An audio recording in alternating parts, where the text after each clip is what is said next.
Hey guys, tonight we're going to wander back in time to a world of flickering torchlight, smoky great halls, and the oddly transactional business of love. Picture it now.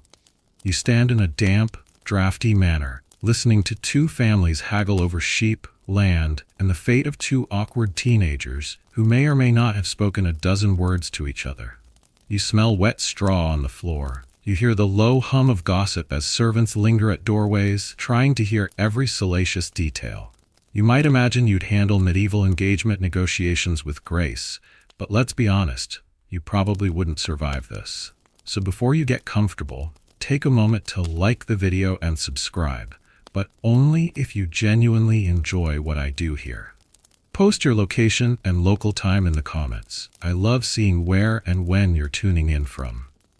Now, dim the lights, maybe turn on a fan for that soft background hum, and let's ease into tonight's journey together. You rub your hands for warmth as the lord of the manor smacks his palm onto the crude table. That's how betrothals often got started in medieval times. Loud, public, and slightly aggressive. No diamond rings or viral "will you marry me" videos here. Instead, you watch parents arrange everything like a livestock trade. Marriage wasn't about love so much as property consolidation, alliances, or keeping the neighbor from invading next spring. You shift uncomfortably as the priest hovers, quill in hand, ready to jot down the betrothal agreement. Back then, even the promise to marry was legally binding. Break it, and you might pay fines or lose face for generations. Historians still argue whether these early betrothal contracts were meant to protect brides or simply ensure families didn't back out when a better offer showed up.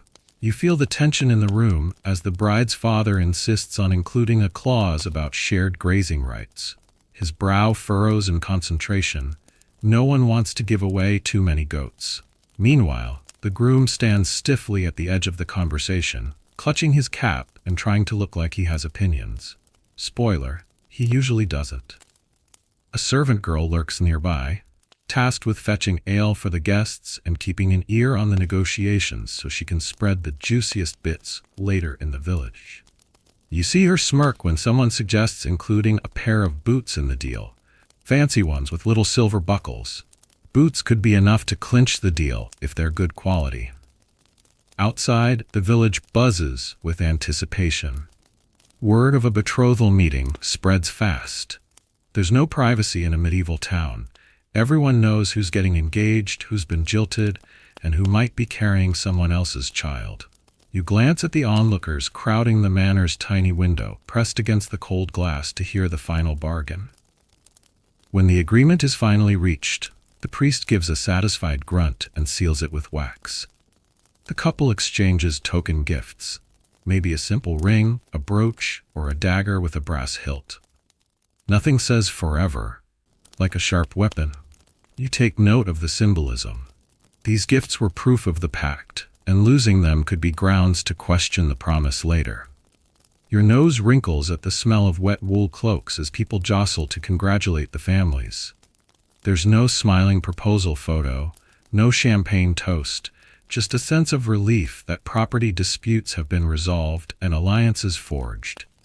The betrothed couple stands awkwardly, trying not to make eye contact, while parents pat themselves on the back for their shrewd negotiations.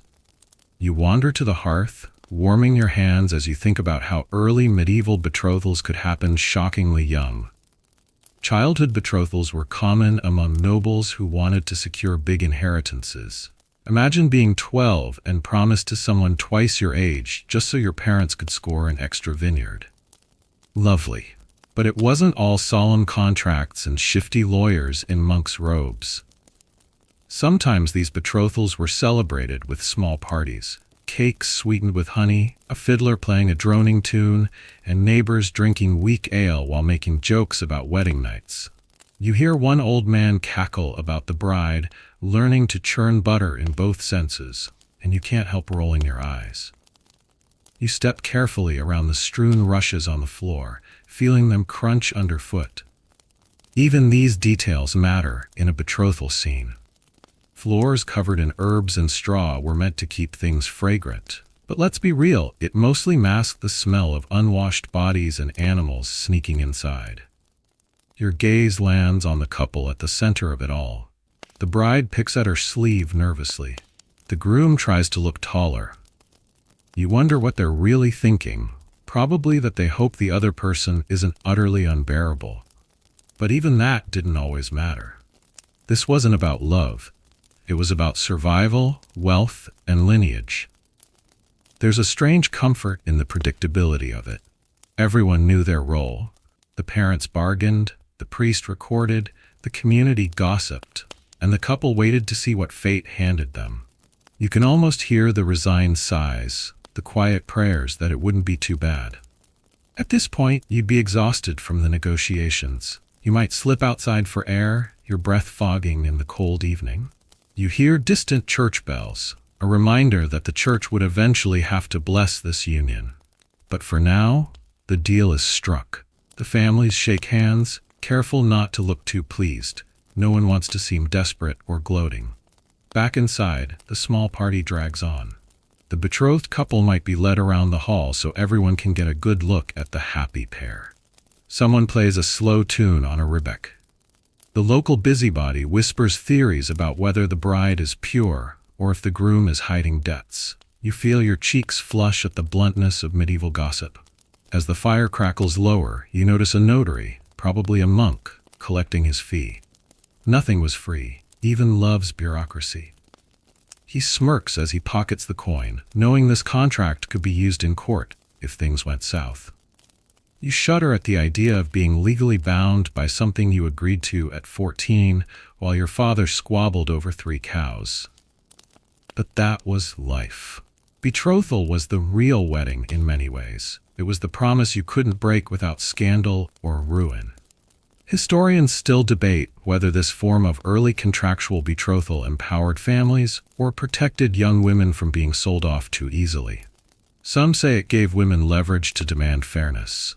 Others argue it was just another way to control their choices. You leave that question hanging in the smoky air as the revelers finally stagger out, muttering about the upcoming wedding. Outside, you pull your cloak tighter. The wind bites your cheeks. The families part ways, looking tired but satisfied. The bride and groom exchange one last awkward glance before disappearing into the night, knowing their fates are sealed. You step back into the darkness yourself, grateful you can just watch. The scene fades. But keep that bargaining table in mind. We'll be needing it for the dowries next. You wake before dawn, breath curling in the cold air of a drafty hall, and realize today is for haggling over dowries and bride prices. Nothing says romance quite like valuing a human life in cows, sacks of grain, or silver coins. You brush straw from your hair and shuffle toward the fire, trying to ignore the icy stare of your soon-to-be in-laws as they count their wealth. Your host, the father of the bride, clears his throat with the gravity of a king about to declare war. He opens a battered ledger and begins listing everything she's worth. 4 acres of rocky farmland, 2 old but reliable oxen, 1 stained but serviceable wedding gown, and a battered bronze pot that's apparently a family heirloom. You suppress a laugh, but the priest writing it all down doesn't. The dowry is more than a gift. It's the bride's share of inheritance, transferred ahead of time to help the new couple survive. Or so they claim. Often it's more like buying your daughter's place in a better household, ensuring she won't starve if her new husband dies, or proving you're respectable enough to avoid village mockery. Meanwhile, the groom's family waits in a huddle, arms crossed. They're not offering the bride price yet. That comes next. It's like watching a medieval auction, except you're the one on the block. You lean closer, the smell of damp wool and unwashed bodies thick in the air as the two sides bicker over values. 3 cows? That's an insult. She's worth at least 5, and a silver belt. She's scrawny. She's young and healthy enough to bear children. You cringe at the directness. But it's normal here. Historians still argue whether dowries empowered women with security or just turned them into more valuable property. You'd like to believe it was the former, but the jokes about buying a good broodmare suggest otherwise. The bride herself is nowhere near the table. She's probably kneeling in the cold chapel, praying this negotiation doesn't go badly. Or maybe she's peeking through a cracked door, cheeks hot with embarrassment, ears burning as her value is dissected. The room grows tense. A deal must be struck. The priest coughs pointedly. Someone scratches at lice in their hair. At last, the groom's father mutters, "They'll add a pig and a bolt of imported cloth from Flanders. Fancy stuff that'll make a killer wedding dress if the rats don't get to it first." You imagine the girl's mother exhaling in relief. A decent dowry and a decent bride price mean the family keeps its status. No one wants to be known as the fools who married their daughter off for a single donkey. You wander to the edge of the room, pretending you're just stretching your legs while you eavesdrop. A merchant is boasting about a time he offered 6 goats, a silver coin, and a puppy for a bride. The puppy sealed the deal. Everyone laughs, except for the priest, who sighs and tries to keep the record official. There's a slightly unsettling truth here. Money didn't always change hands in hard cash. Medieval economies were local, barter-heavy, and improvisational. Bride prices might include land rights, fishing privileges, or even forgiving an old feud. You imagine scrawling 1 goat and an apology for that stabbing incident onto a marriage contract. A serving maid sets out mugs of thin ale to keep everyone civil. It works, barely. The 2 families finally shake on it, grim-faced but satisfied. The priest reads the terms aloud to make sure there are no convenient memory lapses later. It's a bit like closing on a house, except the house is a human. Your eyes drift to the corners of the room, where other guests whisper about whether the bride's dowry is truly what they say. Maybe the fields are flood-prone. Maybe the oxen are old and about to drop dead. You smirk at the gossip and realize medieval people were just as petty and nosy as your neighbors today. You slip outside for air, boots crunching on frozen dirt. The village kids hover nearby, daring each other to get closer and peek in at the rich folks making deals. You hear one boy snicker, "She'll cost 2 cows and a chicken to feed," and they burst into laughter before sprinting away. Inside, the families call the bride in. She shuffles forward, face pale. You watch as the priest gently explains the terms. She nods, eyes fixed on the floor. She probably knows there's no turning back. The deal is binding in most places. If either side backs out now, they owe compensation, which could bankrupt a peasant family or tarnish a noble's reputation. You watch as the groom offers a symbolic gift, a ring or a bracelet if they're rich, a woven belt or a plain brooch if they're poor. She accepts with trembling hands. The crowd murmurs in approval. It's done. There's a brief celebration. Someone strikes up a tune on a pipe. The families break bread together, though the smiles are stiff and forced. You see people mentally checking their ledgers to make sure they didn't get cheated. Meanwhile, the priest jots down the final agreement for the local records, because nothing says holy matrimony like careful accounting. A young cousin starts mocking the negotiations, holding out a crust of bread and bellowing, "I offer 1 stale loaf," before being shushed by a scandalized aunt. You stifle a laugh. It's nice to see not everyone takes this so seriously. You drift back toward the hearth as the fire crackles low. The smell of smoke, sweat, and ale hangs thickly. The couple sit side by side now, not touching. They look like prisoners awaiting sentencing. Maybe they'll grow to love each other. Maybe they'll just learn to tolerate each other. That's the gamble everyone accepts. Historians still debate whether dowries and bride prices improved stability or simply entrenched inequality. Some argue they offered women security in case of widowhood. Others see them as fees for the right to control someone's life and labor. It's a question that lingers in the smoky air. The gathering slowly breaks up. Guests shuffle out, muttering about the coming feast. Outside, the wind howls, rattling the shutters. You watch the bride's mother wipe her eyes discreetly. Pride, relief, regret, they all mix together. The groom's father pats his son's shoulder, telling him to be grateful they got such a good bargain.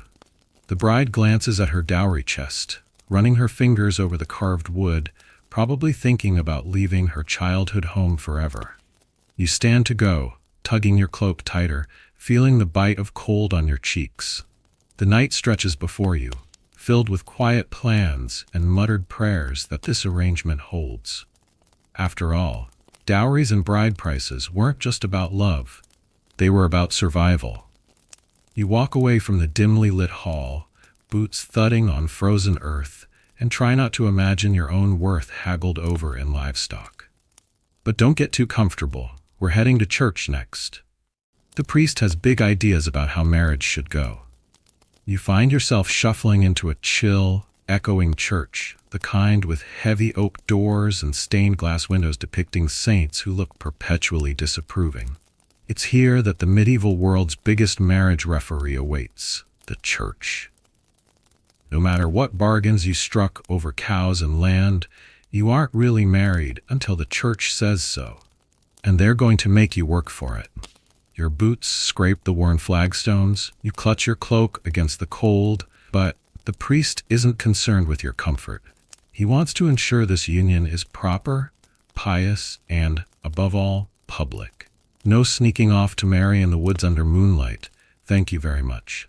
That used to be common enough, but by the High Middle Ages, the church had cracked down. Historians still argue whether this was about protecting women from forced unions or just making sure priests got their fees. The truth probably sits somewhere uncomfortably in between. You watch as the couple stands before the altar. The priest drones in Latin, words thick with incense and solemnity. You shift your weight, trying not to yawn. It's cold enough in here to see your breath, but that doesn't stop the ceremony from dragging on. Marriage wasn't merely a social contract anymore. It was a sacrament, holy, unbreakable, and deeply symbolic. You hear the priest lecture the couple about their duties: loyalty, procreation, mutual support. Mutual is doing a lot of heavy lifting here, considering a husband basically controlled all property and legal decisions. But even the priest can't ignore the elephant in the nave: clandestine marriages. People still tried to marry secretly. No parental permission, no witness fees. The church hated this. You hear a muttered threat about excommunication for anyone defying canon law. That's not just losing your local book club membership. That's social death. You catch the bride's expression as the priest asks if she consents. She nods, voice cracking. Consent mattered, at least in theory. Medieval canon law required it, and the church actually insisted both parties say, "I will." You admire the irony. For all its power plays, the church did try to ensure no one was dragged to the altar in total silence. Someone sneezes in the cold, the priest glares, you stifle a laugh. He's trying so hard to maintain solemnity in a building that smells of mildew and candle wax. Outside, the village gathers to listen through the cracked door. Weddings weren't private affairs. They were announcements to the entire community. You can't hide a spouse you married in secret if everyone heard you say your vows before God. And let's talk about bans. Those public announcements made in church for 3 Sundays before the wedding. You remember last week when the priest read them aloud, and an old woman cackled, "God help him," under her breath. Those bans were meant to expose bigamy, consanguinity, a fancy word for marrying your cousin, and any other scandal. Today there's a tense hush when the priest glances at the congregation and asks if anyone objects. Everyone holds their breath. No one wants to be that guy. But if someone had an objection, say proof the groom was already married, they could stop the ceremony cold. You shuffle closer to the firepot near the altar, soaking in its feeble warmth. The couple exchanges rings. Nothing fancy, maybe a brass circle, maybe silver if they're wealthy. It's a symbol of union, not status. Though you do hear a woman mutter about how Lady Aelith got a gold band with a ruby. Always one-uppers, even in medieval times. The priest then lectures them about the holy purpose of marriage, children. He's not subtle. You see the bride's face go pink while the groom stares at the floor. Procreation was the church's big reason for marriage. Love was nice, but babies were the point. You hear someone snicker behind you about whether the groom will even know what to do. The priest ignores them. He blesses them in the name of the Trinity, warns them about marital sin, no, you can't get too creative, and sends them on their way. The ceremony ends not with cheers, but with murmured prayers. As they step away from the altar, you see their shoulders relax. It's official now. The church says it's real. Outside, bells ring, slow, heavy, almost mournful, but still celebratory. You trudge out with the crowd, boots crunching frost. The priest stands at the door, collecting his due. Coins clink into his pouch. Weddings were good business for the church, after all. Historians still argue how much power priests truly had over local marriage customs. Some regions stuck stubbornly to older folk traditions. Others fell in line with canon law to avoid scandal. You imagine the negotiations behind the scenes, priests trying to convince skeptical villagers to abandon their forest oaths for a church altar. You pause at the threshold, glancing back at the dim interior. Candles gutter in the draft. The couple leaves arm in arm, but you notice they're not smiling. This isn't a party yet. It's a legal milestone, a holy checkpoint. The real chaos happens at the feast. As the villagers file out, they gossip in hushed voices about how young she looks, whether he's rich enough, if their families really get along. Same old small-town talk. You overhear a woman say she's relieved the church controls marriages now.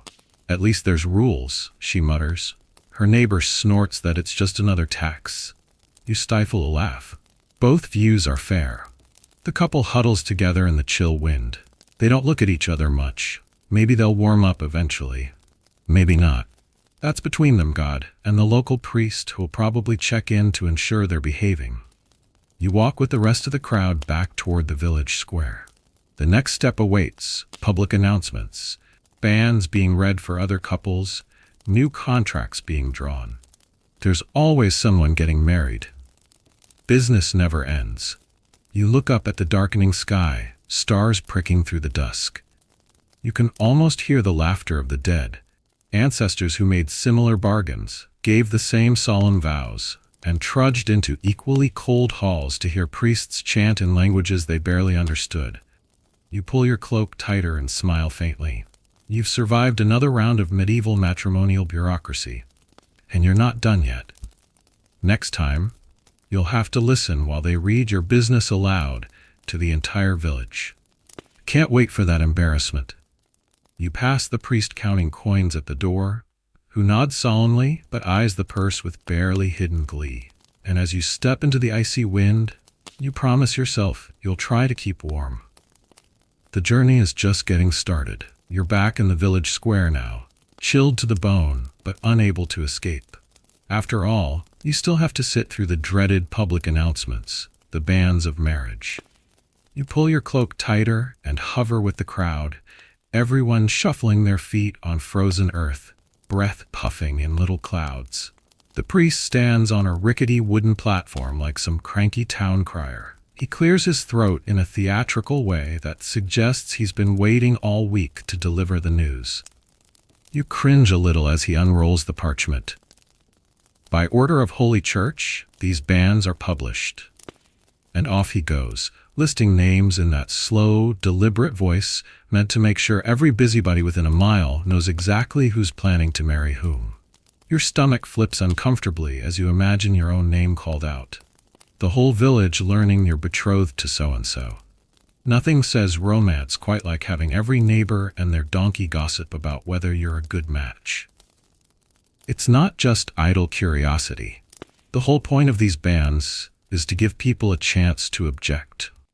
The church wants to flush out any legal or moral obstacles, like if you're already married elsewhere or secretly cousins in a way that would scandalize the family tree. Historians still argue. You overhear someone mutter, if this was really about enforcing morality or just controlling people's business. You nod. That's the eternal question. Meanwhile, the priest drones on. You see a local woman whispering to her friend, "Did you hear about that groom? They say he has debts in another village." Scandal is always better when it's official. You rub your hands for warmth, trying to ignore the smell of wet wool and mud. At least you're not the poor bride standing beside the priest, blushing so hard she looks ready to faint. She doesn't get to hide. Part of the ritual is her standing there, visible proof she's willing. Though willing is relative. You see her mother's firm grip on her arm. When the priest finishes reading, there's a tense pause. He actually asks, "Does anyone here know of a lawful impediment why these two should not be joined in matrimony?" The crowd shifts uncomfortably. No one wants to speak up. You feel the hush deep in your bones. But there's always a rumor someone did somewhere sometime.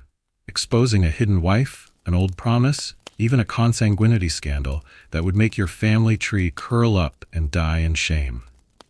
Imagine the social fallout of that. So everyone holds their tongues for now.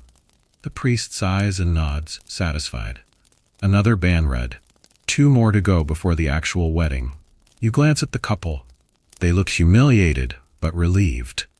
At least no one shouted an objection today. The priest rolls up his parchment with a flourish, collecting a small fee from the father of the bride. Even announcing your private business comes with a price tag. He tucks it away in a worn leather pouch, probably already mentally spending it on new candles for the altar. As the villagers disperse, the gossip explodes like a dam breaking. You hear mutters about dowries, bloodlines, and whether the bride is pure. One old man with no teeth cackles about the last time someone got caught marrying their second cousin. You try not to laugh, but you fail. Nearby, a young scribe stands ready to record objections if they come up later. You see his ink-stained fingers trembling in the cold. He's the local truth keeper, or snitch, depending on your view. You wander toward a low wall and sit, watching as the couple retreats toward their homes. They don't hold hands, they barely speak. Public announcement or not, they still have to survive 2 more weeks of rumors before the wedding day.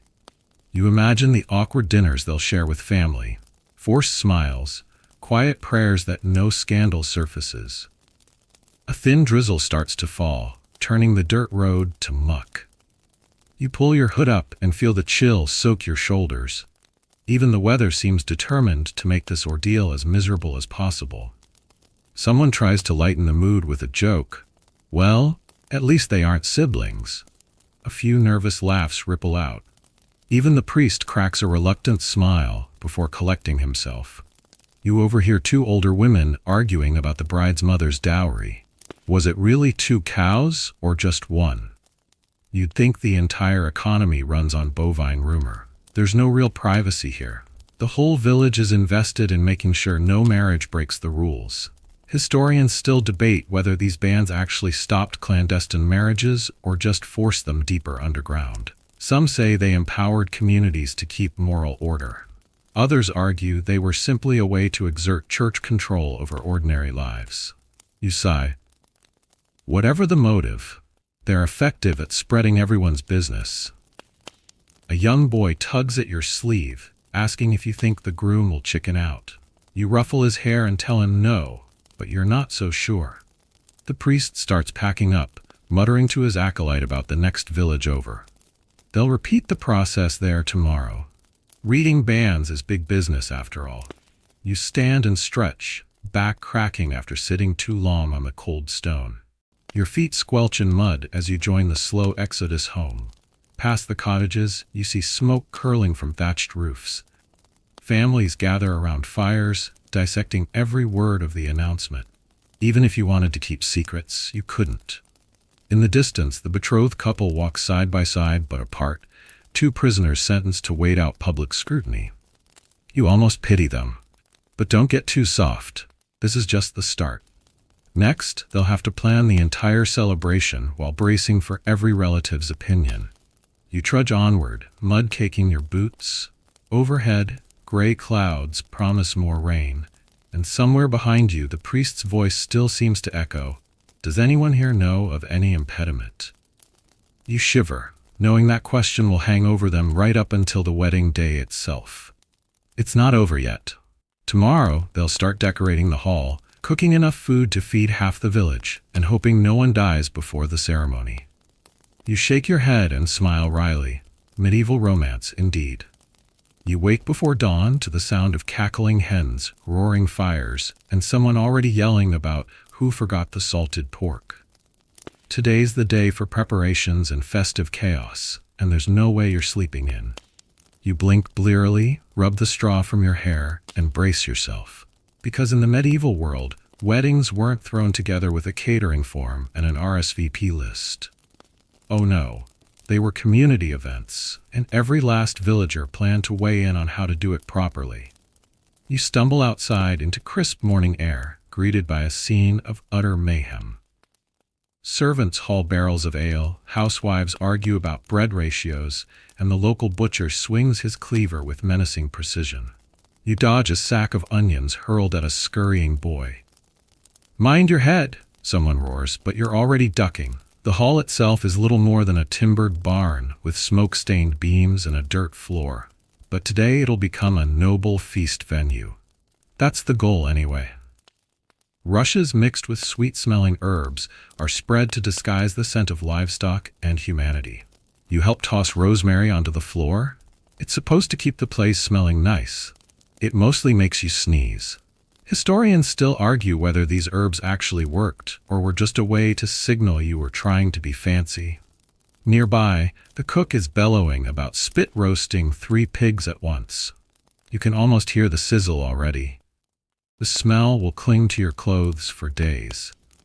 You see a cluster of women hunched over bread dough, elbows deep, arguing about how many loaves to bake.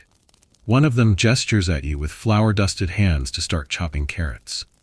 You obey without question. This is her domain. In a corner, the bride's mother is supervising the decoration of a wedding bush, a tree branch festooned with ribbons, berries, and bits of tinsel that's supposed to look celebratory. You can't help noticing it mostly looks like someone tried to gift wrap a dead shrub. She glares at you. You offer to help tie a bow. Meanwhile, a harried boy runs in, announcing the ale barrels are leaking. Panic ensues. Ale is basically gold here, so you join a frantic bucket brigade to save every precious drop. As the crisis settles, you catch your breath near the door, watching people rush back and forth with baskets of apples, sacks of flour, and even the odd squawking goose. You can't help chuckling. Medieval weddings weren't about professional planners and minimalism. They were about making sure you didn't run out of food before the priest showed up. You wander into the kitchen area, ducking to avoid the low beam. The cook is muttering curses while shoving lumps of dough into a brick oven already hot enough to roast you alive. He sees you and snarls, "You! Stir that pot! Don't let it scorch." You grab the ladle and do your best not to faint from the heat. In the courtyard, you hear the sound of fiddles being tuned, punctuated by off-key bleats from a bagpipe. The musicians have arrived early and are testing the patience of everyone within earshot. One old man is practicing his dance moves, nearly taking out a bystander with a dramatic spin. You smirk. Someone's bringing in garlands of evergreen to hang along the walls. They clash horribly with the dirty whitewash, but no one seems to care. A tailor arrives in a flurry of cloth and complaints. He's late, but insists he'll have the bride's dress finished by tonight if everyone just leaves him alone. Predictably, no one does. The bride's younger sister is chasing after him with pins in her mouth, trying to help. You step back to avoid becoming a pincushion yourself. Nearby, 2 men argue over where to place the high table for the bride and groom. It's a power struggle thinly disguised as helping. You overhear, "It should face the hearth." Idiocy, it faces the door to greet guests. They eventually compromise by shoving it diagonally so it pleases no one. You stifle a laugh behind your hand. A servant girl approaches you, breathless. She hands you a list so long it could wrap the entire hall twice. "Hold this. Don't lose it. It's the only copy." You immediately lose it. Cue chaos. "Where's the list?" You scramble to find it under a sack of barley. Everyone curses your name with such creative vigor you're almost impressed. You do your best to make it up by hauling firewood inside. The hearth will need to burn all night to keep guests warm. As you stack logs, you realize how smoky the hall already is. You cough, waving a hand in front of your face. A small boy scampers by with a jug of lamp oil, nearly setting himself ablaze before an older woman grabs him by the ear. "Not near the fire, you little demon." You step carefully away, shaking your head. Historians still argue whether these feasts were primarily about community bonding or simply an arms race to show off wealth. Judging by the frantic competition over who brings the best wine, You're leaning toward the ladder. You hear a crash outside. Someone dropped the pig spit. The cook screams like a banshee. You close your eyes. Breathe. This is fine. It's all part of the charm. Meanwhile, the priest has arrived early to supervise. He immediately starts complaining about the condition of the rushes, the placement of the icons, and the general sinfulness of everyone present. You try to hide behind a barrel. A gaggle of children is sent to collect greenery from the woods, returning hours later covered in mud and scratches but triumphant. They dump armloads of leaves onto the floor. The bride's aunt insists they'll make beautiful garlands, though they look like swamp detritus. You're roped into braiding them anyway. By dusk, the hall is starting to look passable. The herbs can't fully mask the smells, but they help. The fire roars in the hearth. Tables groan under piles of bread, cheese, meat pies, and enough ale to drown a bishop. You stand in the doorway, exhausted, hair full of flour and needles. But there's a strange warmth in your chest. Despite the shouting, the insults, the utter anarchy, it's coming together. A wedding feast, medieval style. You lean against the frame, wiping your brow. Tomorrow it will be filled with music, laughter, and at least 3 fights. But for now, you get a moment to breathe. You glance at the high table, slightly crooked. Perfect. You're woken by the clatter of pots and the hiss of damp logs catching fire. Today, you're helping with the bride's adornment rituals, and let's just say they don't involve any modern spa day serenity. Instead, you get to watch a poor girl endure what amounts to medieval boot camp for beauty, all in front of relatives who can't stop commenting. You trudge into the cramped chamber, where the bride sits on a low stool, shivering in the morning cold. The room is lit by smoky rushlights that make everything look slightly sinister. Her mother, aunts, and sisters crowd around, barking orders like military commanders. Comb her hair properly. She needs more rose water. She looks pale. Pinch her cheeks. You quickly back away before they draft you into cone-wielding duty. One of them holds up a cracked mirror, and the bride stares at her reflection with thinly veiled dread. It's not that she doesn't want to look nice, it's that she knows she has no choice. This whole ritual is as much about displaying the family's respectability as about making her pretty. Someone brings out a small pot of scented salve. It's supposed to smell like roses and spices. It actually smells like rancid tallow with a hint of overripe cinnamon. You watch the bride wrinkle her nose as they smear it on her neck and wrists. Don't complain, her mother snaps. It's expensive. Historians still argue whether these perfumes were actually pleasant or simply showed off that you could afford imported ingredients. You offer to open a window for air, but are immediately told you'll let in the cold. Instead, you're handed a length of lace to drape over her hair. You try to do it gently, but one aunt yanks it away to show you the proper way, stabbing the girl in the scalp with the pin. She hisses in pain, tears brimming. Don't cry, the aunt says. You'll look red and blotchy. You suppress the urge to suggest maybe not stabbing her would help. Next comes the veil. A long, semi-transparent scrap of linen with delicate embroidery, some of it actually quite lovely. It's been in the family for generations, which is romantic until you notice the stains no one's gotten out. They pin it to her hair with brutal efficiency. You wince at the number of pins involved. It's like medieval acupuncture with none of the health benefits.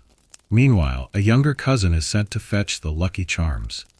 These are small trinkets meant to ensure fertility, ward off evil spirits, and bring prosperity. A few are genuinely pretty. A silver coin on a red cord, a tiny carved bird.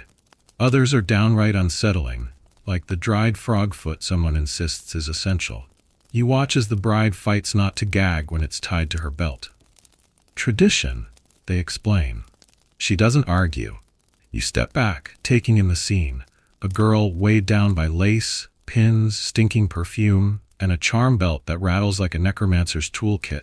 And you can't help but notice the undercurrent of anxiety in the room. Because these rituals aren't just decorative. They're desperate. They're prayers in physical form. This society doesn't just hope the marriage will work. They try to brute force fate to guarantee it. Someone sprinkles blessed salt in a circle around her. Another aunt mutters a half-Latin blessing she probably learned from the parish priest and promptly forgot half of. The bride sits stoically through all of it, hands folded in her lap. She flinches only when they bring out the final touch, the borrowed necklace from her older sister.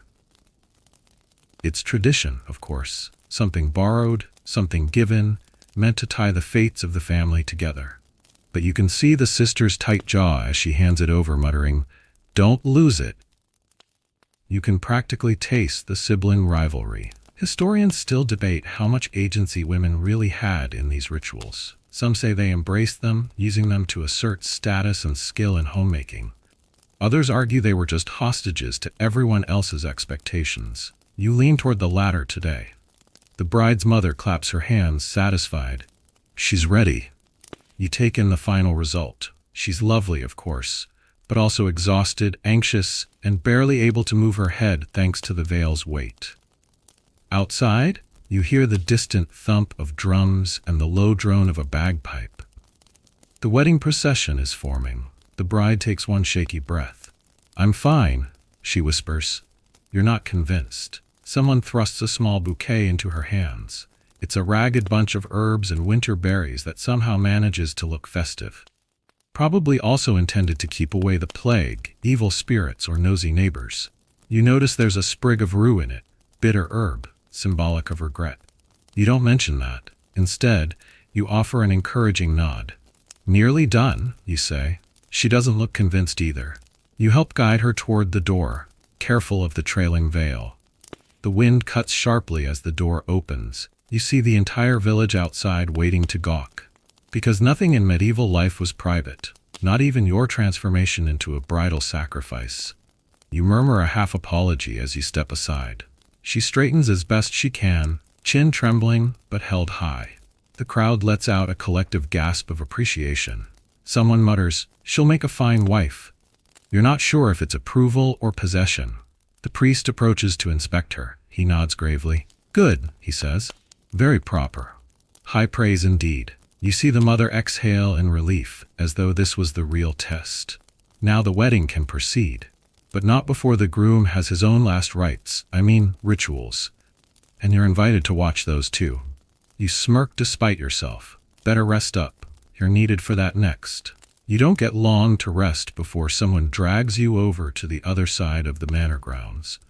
Because while the bride is busy getting stabbed with veil pins and smelling like rancid rosewater, the groom's pre-wedding traditions are unfolding in their own messy style. And let's be clear, there's no quiet embroidery circle here.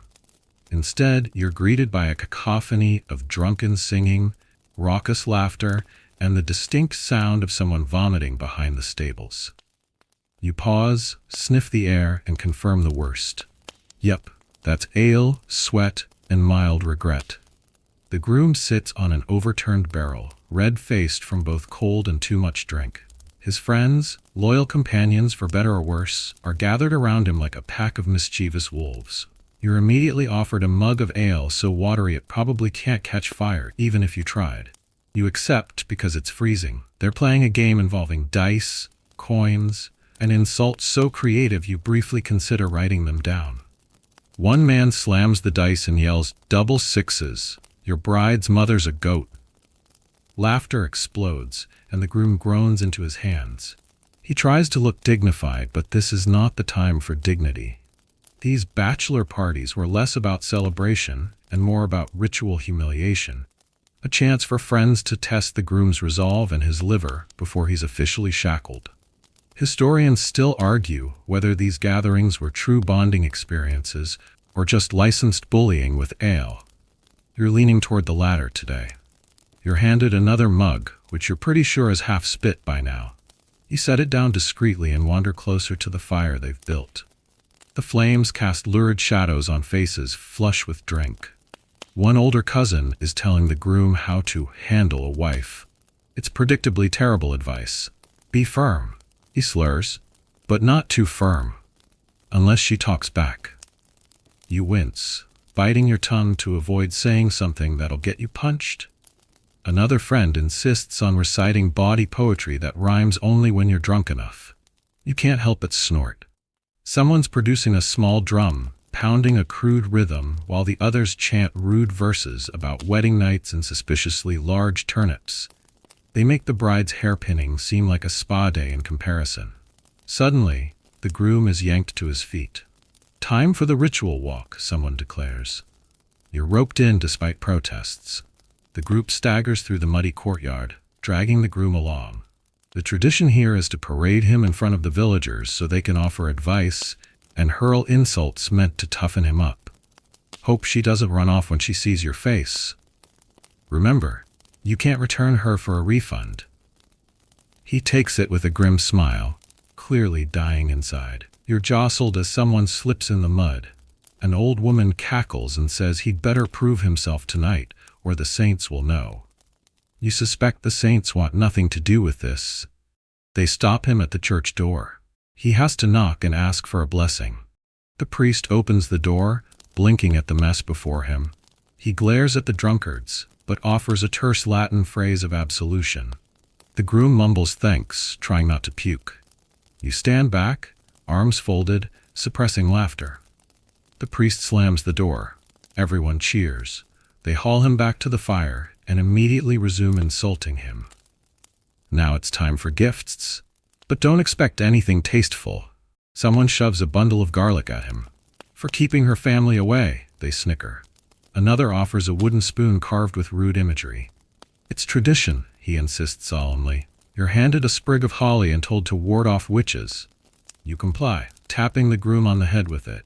He glares, but you see the edge of a smile. Historians still debate whether these so-called rituals were actually ancient fertility rites or just an excuse for bad behavior. You're not sure it matters. A young cousin produces a lute and attempts to sing a ballad. It's dreadful. You applaud anyway.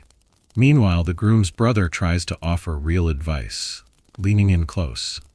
"Listen, just don't make her cry too much, okay?" It's the closest thing to tenderness you hear all night. You feel a pang of sympathy for the groom. He looks terrified beneath the bravado, because after all the ale, the jokes, the insults, he knows what comes next. Marriage means responsibility. It means providing, protecting, controlling property, and fathering heirs. No pressure. The wind picks up, swirling smoke into your eyes. You cough, blinking tears away. They're preparing one last ritual humiliation, the mock whipping, where friends tap the groom with sticks while chanting a rhyme about driving out bachelor vices. It's supposed to be symbolic. It's also just mean. You join in reluctantly, tapping him once on the back. He flinches but endures it with clenched teeth. The group cheers, toasts, and declares him ready. They shove a warm cloak around his shoulders. He sinks onto the barrel again, exhausted, eyes closed, face slack. Someone throws an arm around him and declares, "You'll do fine, she'll be the lucky one." He doesn't answer. But you see the faint relief in his posture. The worst is over. For now.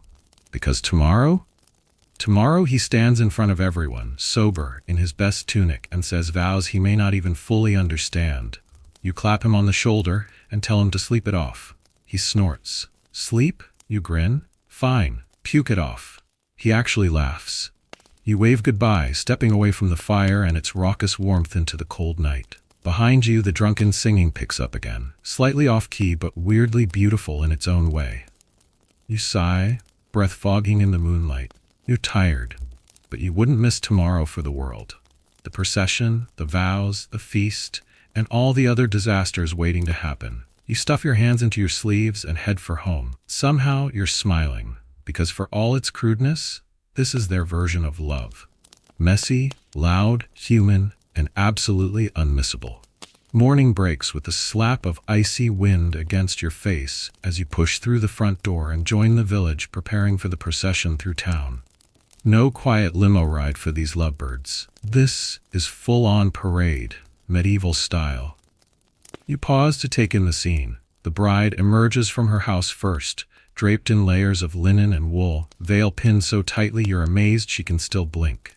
She moves stiffly, like someone halfway mummified. A chorus of Oohs and ahs erupts, part sincere, part performative. Beside her, the groom looks like he's aged a decade overnight. His tunic is freshly brushed, hair combed back with water, and he wears that glazed, tight-lipped smile people reserve for when they're definitely not okay. You give him a thumbs up, he glares. The priest arrives to bless them before they depart, mumbling Latin through chattering teeth. Incense wafts over the couple, a holy shield against scandal, demons, and maybe the smell of the village pigs. Historians still argue whether the incense was purely spiritual or just an attempt to overpower the pervasive aroma of medieval life. The crowd parts to let the couple take their place at the head of the procession. Behind them, family members jostle for position, arguing over who deserves to stand closest. Move over. I'm the bride's aunt twice removed. Get behind me, you old bat. You stifle laughter and join the back, figuring that's safest. Then the musicians strike up. God help you. 2 fiddlers, a man on a battered drum, and one particularly determined bagpiper who seems committed to making every baby within a mile cry. They launch into a tune that might once have been festive before being strangled by off-key enthusiasm. The couple winces but starts walking, and the entire village follows. Children dart in and out of the line, screaming with glee. Dogs bark and weave between legs. An old man immediately slips on the frozen mud, curses in spectacular fashion, and is hauled upright by 2 cackling neighbors. You do your best not to trip over a small child who refuses to stop spinning with joy. It's chaos. Glorious, noisy, humiliating chaos. And that's exactly the point.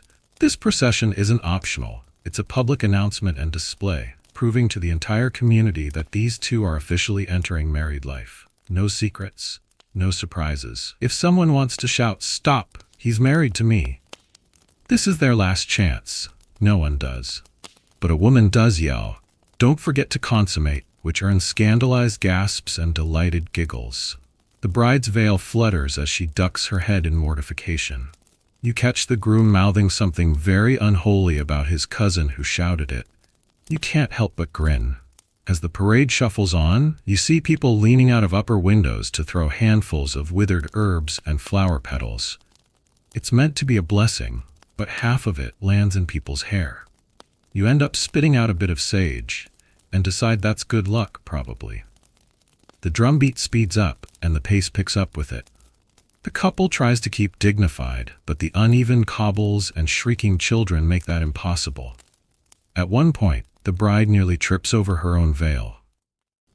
The groom catches her just in time, earning a cheer from the crowd. Someone jokes about him carrying her the rest of the way. He looks like he might consider it just to get this over with faster. You see the priest trailing behind, muttering prayers while also side-eyeing the bagpiper as if to curse his family for 3 generations. Meanwhile, a group of men ahead of you break into a bawdy song about wedding nights, complete with hand gestures that make you want to wash your eyes out. An old woman smacks them with her cane, yelling, "Show some respect." They immediately bow deeply to her, and then keep singing, just quieter. You hear a baby start wailing, a dog start barking even louder in response, and for a moment the entire procession stops while people try to calm both. You use the pause to catch your breath. A merchant watching from his doorway offers free nuts to children and coins to the couple for good luck. He also loudly advertises his wares while he's at it. Capitalism, medieval edition. You eventually start moving again, but now the bride's veil is tangled around her legs, and you're forced to help her untangle it while avoiding stepping on it yourself. "Careful," you mutter. She gives you a grateful but exhausted look. The wind picks up, whipping cloaks and sending flower petals spiraling. It's cold enough to freeze your ears off, but no one seems to care. This is tradition. This is proof to God, the priest, and your neighbor, who once stole your chicken, that you're doing it right. Historians still debate whether these processions were truly joyful communal rituals or elaborate methods of surveillance to ensure everyone conformed. Probably both. You start to see the church in the distance, its squat stone form rising above the smoke of the village chimneys. The priest suddenly picks up speed, muttering about getting them in before someone dies of exposure. You hustle along, trying not to slip on the icy path. Someone ahead drops their torch, and there's a moment of panic before it's stamped out. You help a child back to their feet after they faceplant in a puddle. The bride and groom look ready to collapse. But they're almost there. People start clapping and cheering as they reach the church steps. A final flurry of petals, herbs, and the world's most off-key bagpipe blast sends them over the threshold. The priest herds everyone in with all the enthusiasm of a man herding cats. You squeeze through the door last, breath steaming, cheeks red, boots caked in mud, and you grin. Because despite the cold, the shouting, the tripping, the insults, there's something undeniably human about it. A whole village walking with you to say, "We see this, we witness it, we'll remember it." You brush mud off your cloak and take your place inside, ready for the next ordeal. Because the sacred ceremony is about to start, and you wouldn't miss it for the world. You squeeze inside the church, boots squelching on damp rushes scattered across the cold stone floor. It's dimly lit, heavy with the scent of candle wax, old incense, and about 100 unwashed bodies crammed shoulder to shoulder. You're here for the sacred ceremony details, the moment when all the feasting, haggling, and humiliating processions finally turn into something binding, solemn, and, if the priest has his way, deeply holy. The bride and groom stand at the front, framed by heavy wooden beams and a crude altar bearing a cracked crucifix. A few withered garlands droop over it, reminders that, even in winter, they tried for beauty. The priest clears his throat. Everyone immediately hushes. His voice booms through the chilly space, practiced and slightly menacing. "Dearly beloved," you shift your weight and watch as the couple glance at each other, then quickly away. Because this isn't about locking eyes lovingly while music swells. It's about reciting words you barely understand in Latin or heavily accented vernacular, while everyone you know squints and listens for mistakes. He begins the interrogation, asking them if they come freely, if they promise to be faithful, if they understand marriage means no take-backsies. The groom's voice cracks. The bride squeaks hers out so quietly, the priest repeats the question, making her flush bright red. You feel bad for her, but you also smirk, because it's hard not to. The priest lifts his hand in blessing, chanting words that roll over the congregation like fog. Candles flicker. Somewhere a baby starts crying, because no medieval event is complete without a screaming child. You watch the priest turn slightly to the crowd and demand if anyone knows any lawful reason these two can't marry. The hush is deafening. You hold your breath. No one speaks. You exhale. The priest nods gravely and continues. He launches into a sermon about the sanctity of marriage, its holy purpose, and, of course, the need to produce children. You catch the bride wincing as he stresses that part, while the groom stares resolutely at his feet. A kid behind you whispers loudly, "What's consummation?" His mother shushes him so hard you see her own cheeks go pink. You bite your lip not to laugh. Meanwhile, the priest gets heated. He warns them against the sins of adultery, against denying their spouse their marital rights, against the devil himself, lurking in temptation. He's waving one arm so passionately that his candle nearly sets his sleeve on fire. You see the groom's best man cough to cover a snort. Historians still argue whether these long sermons were genuinely intended to instruct the couple or simply to terrify them into obedience. You're leaning toward terror today. The priest calms down enough to prompt the vows. Now, this is the moment everyone leans forward. Because unlike modern idos, these vows are not optional fluff, they're legally binding. In many regions, simply saying them in front of witnesses, without a priest even, could make you married. But today, they're doing it right. The groom repeats the priest's words, voice shaking but clear enough. To have and to hold. The bride's lips tremble. Her mother coughs loudly as if to remind her to speak up. She finally does. Voice cracking on, for richer or poorer. You watch their hands. This is the big moment, the hand fasting. The priest wraps a long strip of cloth around their joined hands, binding them together literally and symbolically. The knot is tight. You suspect it might leave marks. You lean closer to see the embroidery on the cloth. Simple crosses, faded from years of use. It's beautiful in its own battered way. Someone in the congregation sniffles. You're not sure if it's sentiment or the cold. The priest blesses them again. They exchange rings, plain metal bands, nothing flashy. But they're a mark of the covenant. The bride has trouble getting the ring onto the groom's cold, swollen fingers. He grimaces and forces it anyway. A nervous laugh ripples through the crowd. It breaks the tension. The priest scowls them all back into silence. You see the bride exhale, shoulders dropping slightly. This is the hardest part for her. Everyone is watching, judging, ensuring she says the words, agrees to the bond, because consent matters here, technically. It's just that refusing would destroy her family's reputation, collapse all the dowry negotiations, and risk her being unmarriageable forever. So, yeah. Consent.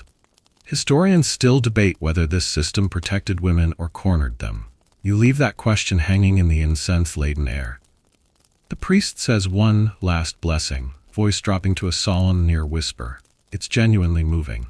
For a second, you see the bride and groom glance at each other, something like a fragile understanding passing between them. Then it's gone.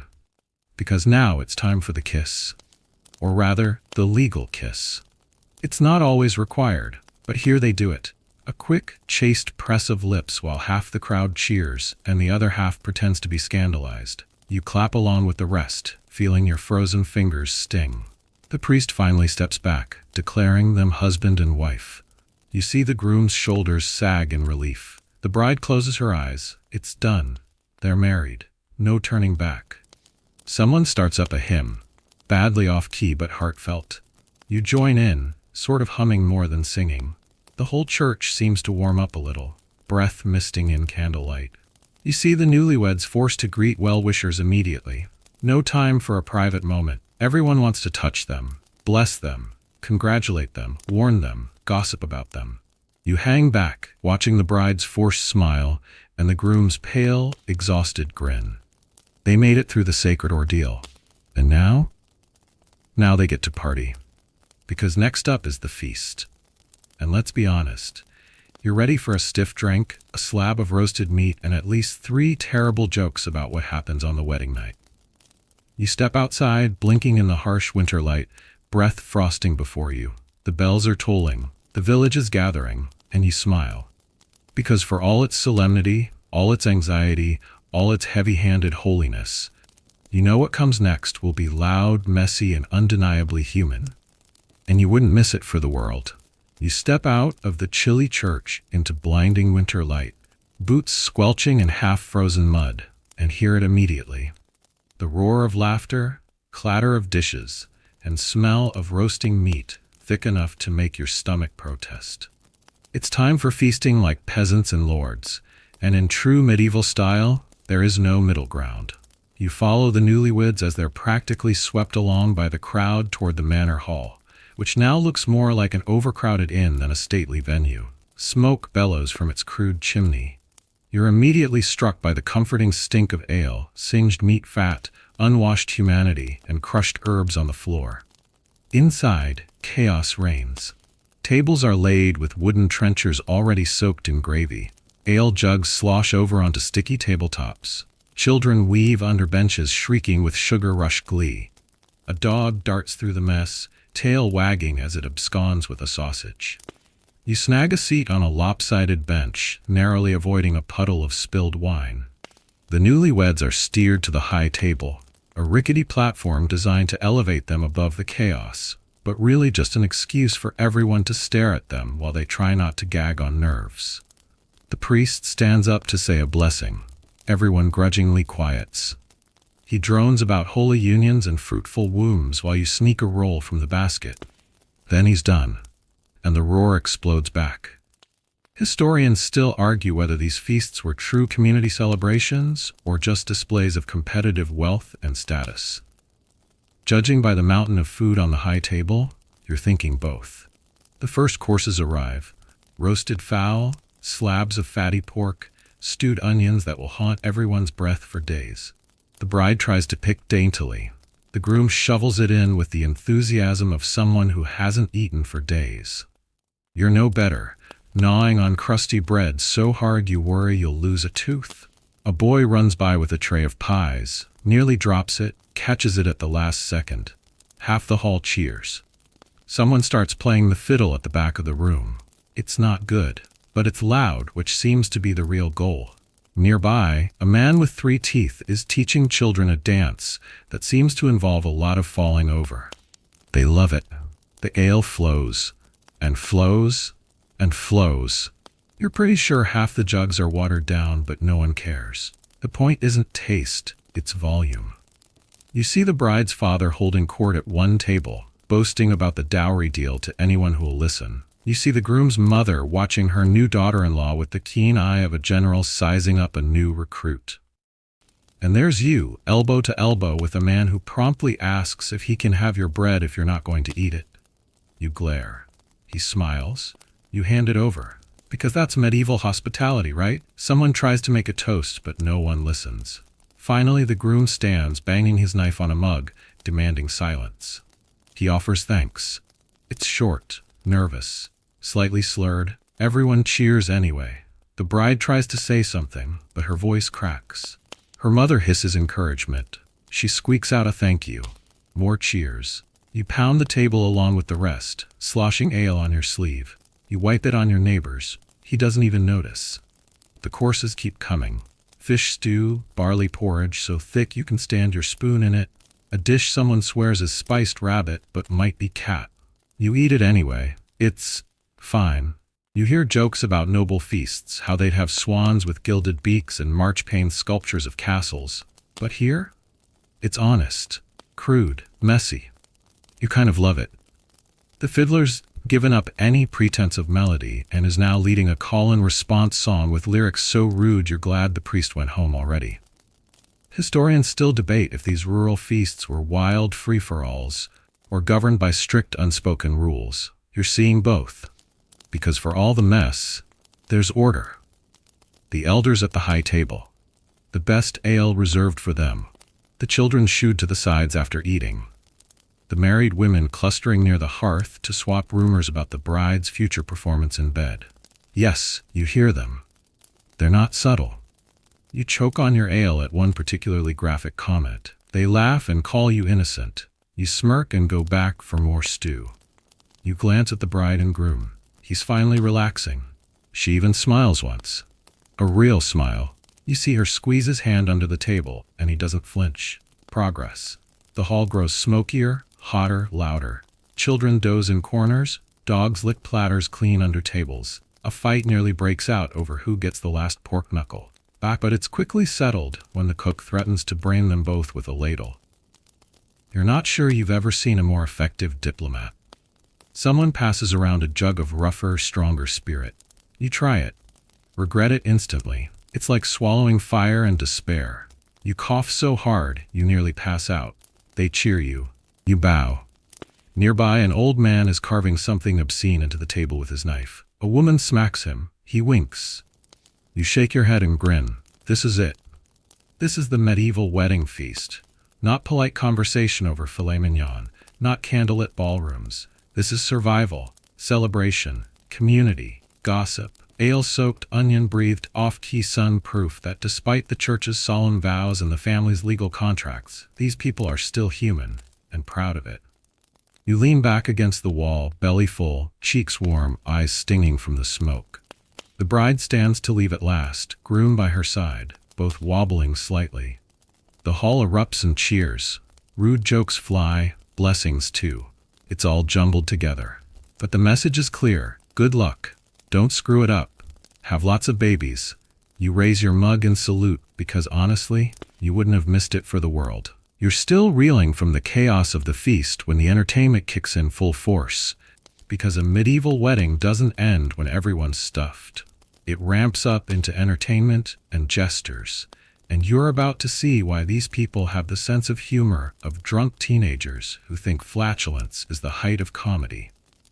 You slump onto a bench by the smoky hearth, trying not to choke on the smell of spilled ale, roasted pork, and sweaty humanity. Around you, Guests wipe grease from their chins, belch with zero shame, and call for the players to begin. The first act? A wandering bard with a half-broken lute and a repertoire of bawdy ballads so explicit you're convinced even the goats outside are scandalized. He strums one chord that sounds like a dying cat and launches into a song about a lusty milkmaid, a priest who lost his cassock, and a miller with suspiciously strong forearms. The crowd howls. You watch the bride bury her face in her hands. The groom goes bright red, but you see him trying not to laugh. Historians still argue whether these performances were sanctioned parts of the celebration or just tolerated because everyone was too drunk to care. You're leaning toward tolerated. A child near you repeats one of the ruder lines. His mother cuffs him on the ear and hisses, "Never say that again." But you see her fighting a smile. You smirk and nurse your mug of ale, which is now more backwash than beer. Next up, the jester. You've heard rumors about him, that he once juggled 12 apples while insulting the bishop, that he can spit fire, that he can fart on command. Turns out all three are true. He arrives with bells jingling from his motley tunic, face painted in grotesque lines, voice pitched high and taunting. He immediately targets the couple. "Ah, the blushing bride! May your marriage bed be fruitful. May your in-laws stay far away." Laughter erupts. The bride half smiles, half groans. The jester twirls to the groom. "And you, good sir, may you remember what your father forgot." Someone in the crowd shrieks with laughter so hard they fall off the bench. You lean forward, fascinated, because for all the crudeness, there's artistry here.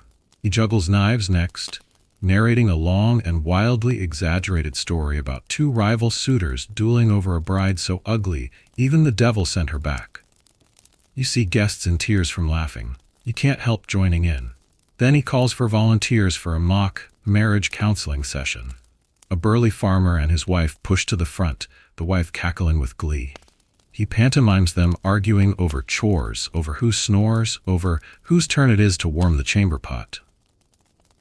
You're laughing so hard your ribs hurt. But you also see the crowd nodding. They know these fights. These jokes land because they're true. The jester ends with a grand flourish, flipping over a stool and bowing so low his bells scrape the floor. They shower him with stale bread crusts and cheap coins. He thanks them like they're gold bars. Next, the fire breather steps up. He's a traveling performer who claims to have learned his craft in far-off lands. He swigs something foul from a clay jug and blows it in a roaring gout of flame that makes the whole hall gasp. The kids squeal. The priest, who wandered back in, clutches his cross and mutters prayers. The bride jumps, grabbing the groom's arm. He pats her hand with a dopey grin. It's the first moment you've seen them look like an actual couple. The crowd loves it. You get a face full of heat that singes your eyebrows a little. You don't mind. Someone next to you fans their face and sighs. Now that's proper entertainment. But the highlight? The local storyteller. An old woman with a voice like gravel, who everyone hushes for when she speaks. She launches into a tale of a knight who won his bride by outwitting a witch, describing every muddy, blood-soaked, glorious detail. Half the kids hide behind their parents. The adults listen rapt. She ends with a wink. And he lived happily ever after. At least until she learned to use the sword. The room roars with approval. You see even the priest cracking a reluctant smile. Historians still debate whether these wedding entertainments were moral lessons in disguise or just excuses for bad behavior. You think they're both. Because as much as the church tried to sanctify marriage, the people needed to laugh, to roast each other, to share stories that acknowledged marriage wasn't just holy, it was hard, messy, human. You look over at the newlyweds. The bride's veil is crooked, the groom's tunic is stained with gravy. They're leaning toward each other, grinning like idiots. And you think, maybe this will work. The entertainment winds down. People are drunk, happy, sleepy. You help a staggering uncle to the door, steadying him so he doesn't faceplant in the mud. He slurs his thanks and insists you're a good lad, even though you're pretty sure you just stole his seat earlier. You watch the jester pack up, humming to himself. The fire breather negotiates for a place to sleep in the stables. The storyteller accepts a mug of ale and nods sagely at the crowd, and the hall quiets. For now, because soon comes the most awkward tradition of all. You glance at the high table where the bride and groom are being told it's time. Time for the bedding. You snort into your sleeve. Because if you thought the jester was raunchy, wait until you see that. You stand, joints creaking, and stretch. The hall is smoky, warm, and filled with snores already. But there's no sleep for you yet. Because you're not about to miss the bedding ceremony, not for all the ale in Christendom. You shake your head, grin like a fool, and follow the crowd toward the chamber door, ready for whatever humiliating nonsense comes next. You can feel the warmth of the feasting hall fading as you're dragged, quite literally at points, through the corridor toward the bedchamber. That's right, it's time for sleeping arrangements and bedding in, the most awkward, nosy, and somehow blessed part of this whole ordeal. You're jostled by drunk uncles, giggling cousins, and a priest who's trying very hard to look solemn while obviously suppressing a grin. The corridor smells of stale ale, sweat, and the smoky rushes that crackle underfoot. Ahead of you, the newlyweds shuffle like prisoners on the way to execution. The bride's veil is askew. She's got a smudge of soot on her cheek she can't quite wipe away without stabbing herself with the pins. The groom looks like he might vomit, but is trying to look proud. You can't help it. You snort a laugh. He glares. You wink. This is tradition, after all, because in many parts of medieval Europe, the wedding didn't really take until everyone saw you tucked into bed. No, really. Historians still argue whether it was meant to ensure legal proof of consummation or just give nosy relatives one last chance to make things more humiliating. You're betting on the second. The priest coughs and signals for quiet. It works about as well as you'd expect. Half the crowd hushes. The rest keep giggling and making rude jokes. Leave room for the Holy Spirit, someone shouts. Or don't, someone else yells back. Laughter ripples through the corridor. You try to hide behind a taller guest, but there's no escaping it. You're swept along into the small, drafty chamber with everyone else. It's decorated as nicely as they could manage. Fresh rushes on the floor, a few wilted flowers stuffed into wall crevices, a candle that sputters so violently you're worried it'll set the bed curtains ablaze. The bed itself is an unsteady wooden frame with straw ticking that squeaks when you even look at it. But it's been freshly made with the family's best linen, which is to say, only a few holes. The bride's mother hovers protectively, making sure everything is just so. Her father looks like he'd rather be anywhere else. The groom's family stands nearby, arms crossed, watching the bride like she's a new farmhand who might bolt. You sidle to the edge of the room and try to make yourself small. But the priest gestures for everyone to circle closer, because of course you need a good view. The couple stands there, trying to look dignified. The priest starts mumbling blessings in Latin. You pick out a few words you recognize. Fecunditatem. Yep, fertility. Because heaven forbid you don't get right to the baby making. The priest finishes with a sign of the cross so grand you're surprised he doesn't pull a muscle. Then he steps back, eyes twinkling. It is time, he announces. Oh no. Two burly cousins move forward. You watch in fascinated horror as they literally grab the groom by the arms, march him to the bed, and dump him onto it. He bounces. The straw squeaks like an outraged goose. The room explodes in laughter. He sits up, red as a beet, trying to fix his hair. You can't help yourself. You actually clap. He flips you off. Discreetly, but still. Now it's the bride's turn. Her friends crowd around, adjusting her veil, murmuring encouragement, pinching her cheeks to get a blush going. One of them mutters, "Don't cry too loudly," which earns a scandalized slap on the arm. She glares at them all. Finally, they herd her forward like a stubborn goat. She climbs onto the bed next to her new husband, movements so stiff she might crack in half. The entire room leans in. You're dying inside from secondhand embarrassment, because the tradition doesn't stop at tucking them in. Oh no. Someone grabs the coverlet, embroidered with weird, cryptic symbols for luck, and yanks it up over their heads. A chorus of well-wishers starts chanting. Literally chanting. Bless the bed. Bless the bride. Bless the groom who can't hide. You slap a hand over your mouth to keep from laughing. But it's too late. Tears sting your eyes. You're not the only one. Even the priest is snickering now, though he's trying to look scandalized about it.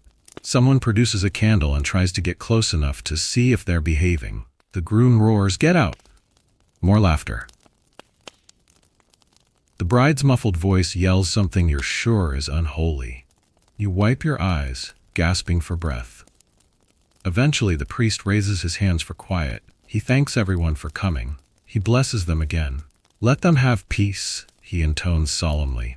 Everyone ignores him, but they do start filing out, giggling, whispering, sharing every detail of the bedding ceremony like it's top-shelf gossip. You're one of the last to leave. You catch the groom's eye over the edge of the blanket. He's sweaty, red-faced, but actually laughing now. The bride swats at him, but she's giggling too. And you think, despite all the humiliating nonsense, this might actually work. Outside in the corridor, people lean against the walls, catching their breath. An old woman fans herself, shaking her head. "Disgraceful," she says, but she's smiling. A man claps you on the shoulder. "Good show, eh?" You just nod, too busy, trying to remember how to breathe. Historians still debate whether these bedding ceremonies were serious legal proofs of consummation or just bawdy theater to ensure no one could later claim the marriage was invalid. Probably both. You step outside into the freezing night air, gasping at the chill like it's salvation. Your breath fogs before you. You feel alive. Slightly mortified, but alive. Behind you, the hall starts to quiet. People drift home in groups, still giggling. The last echoes of laughter fade into the cold, star-pricked darkness, and you take a long, deep breath. Because somehow, even with all the chaos, the shouting, the crude jokes, and the downright indecent public bedding, it feels real. Messy. Human. Like they've built something together, even if it started with insults and ended under a blanket in front of their entire family. You grin, shake your head, and head off into the night. Because tomorrow, there will be new rumors, new jokes, and maybe even the first whispers of a child on the way. But for tonight, they're married. And you? You got a front row seat to the weirdest sleepover of your life. You might think the show's over after the happy couple is tucked into bed before half the village. But no, you're not that lucky. Because now you get to navigate the world of wedding superstitions and omens, and let's just say medieval folks didn't believe in leaving anything to chance. You wake the next morning on a straw pallet in the hall, hair stiff with spilled ale, mouth dry as old parchment. Around you, other guests are groaning, stretching, or shoving leftover bread in their faces to soak up the previous night's heroic drinking. But there's no time to nurse a hangover. The gossips are already at work. You overhear them as you sit up. "Did you hear if she cried during the bedding?" They say she laughed. "That's good luck." "No, it's not. That's terrible luck. Means she'll dominate the husband." You rub your eyes. They've been awake for 2 minutes, and they're already predicting the entire future marriage based on one muffled giggle. Outside, smoke curls from the cook fires, carrying the scent of burnt onions and greasy pork skin. You stumble out into the cold yard, where you see the bride's mother hovering near the door, clutching a charm bag stuffed with herbs, beads, and something that looks suspiciously like dried frog. She catches your eye and immediately shushes you, like you'd ever dare laugh out loud. "It's for fertility," she whispers fiercely. She tucks it under the threshold where the bride will step over later. Apparently, stepping over it without tripping guarantees many healthy babies. You snort. She glares daggers at you. You move along. Historians still argue whether these charms were folk survivals from pagan traditions or simply desperate insurance policies against the fact childbirth was often lethal. Probably both. Nearby, a cluster of older women are knotting red cords for the bride to wear on her wrist when she goes home, to ward off the evil eye. One explains solemnly, "Jealous women will curse her womb otherwise." You nod gravely, trying not to choke on laughter. Because you know these same women were cracking jokes about the bedding an hour ago. Then there's the salt. You see 2 little boys squabbling over a small bowl of it. "Give it back." "I'm putting it under the bed." Don't be stupid, it goes in her shoe. Turns out both are correct, depending on whose grandmother you ask. Salt protects against witches, bad spirits, and presumably nosy neighbors who want to ruin the marriage. You help settle the fight by suggesting they split it. One for the shoe, one for under the bed. They nod sagely and run off. You brush your hands and wonder if anyone's remembered to eat breakfast. A man passes carrying a carved wooden rooster. You raise an eyebrow. He sees you looking and explains proudly, it's for their hearth. Guarantees the groom won't be weak. He waggles his eyebrows suggestively. You gag. He laughs so hard he nearly drops it. You leave him to it. Inside the hall, people are huddled around the hearth muttering about the weather. Because of course, even that is an omen. Sunshine on the wedding day? Good luck. Easy childbirth. Rain? Fertile fields but also tears and marriage. Wind? Arguments. Snow? A sign of purity and loyalty. Or possibly just, winter. But they're all debating it like their lives depend on the right interpretation. The priest wanders in, yawning. He overhears them and snorts. Superstition, he says dismissively, but you notice he crosses himself twice for luck anyway. You catch him later murmuring a blessing over the leftover wedding bread so they can save it as protection against storms. Totally not superstitious. You roll your eyes so hard it hurts. At the back of the hall, someone's rebraiding a little girl's hair with 3 strands of red wool. Protection, they tell her. From what, she asks. Everything, they answer solemnly. Fair enough. Then there's the iron. Oh boy. You can't even move without stepping on horseshoes, knives tucked under thresholds, or blacksmith-made charms nailed to the bed frame. Iron keeps away fae, witches, and any other supernatural trouble. Supposedly. You test one by poking it with your foot. It's cold. Effective then. You see the bride's sister carefully tucking a small iron key into the bride's traveling pouch. Locks her womb, she whispers. You're not sure whether to laugh or gag. Historians still debate whether these rituals were private empowerment for women or public ways to control them. Watching this circus, you think the answer is, why not both? Then there are the omens no one wants to admit to. You hear whispers about the mouse that ran across the hall last night. Bad luck means famine. Or the candle that sputtered out during the feast. Someone will die within the year. You swear you see the bride's aunt quietly relighting every candle twice, just in case. You even see the priest side-eye the candles, like he wants to argue but doesn't want to tempt fate.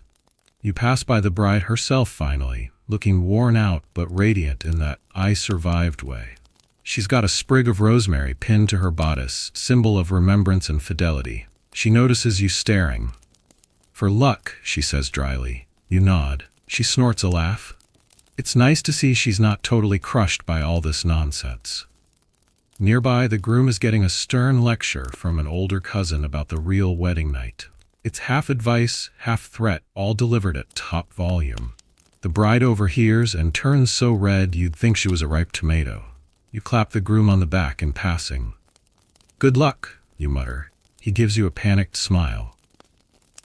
Then someone dumps an armload of rushes at your feet and tells you to help lay them fresh for the couple's first meal as husband and wife. Because apparently even the floor needs to be blessed to keep away evil spirits. You oblige, spreading the sweet-smelling herbs with your boot. Lavender, sage, rosemary, all mixed with straw to soak up the damp. It actually smells nice. You take a deep breath, and for a second you almost get it. These people live hard lives.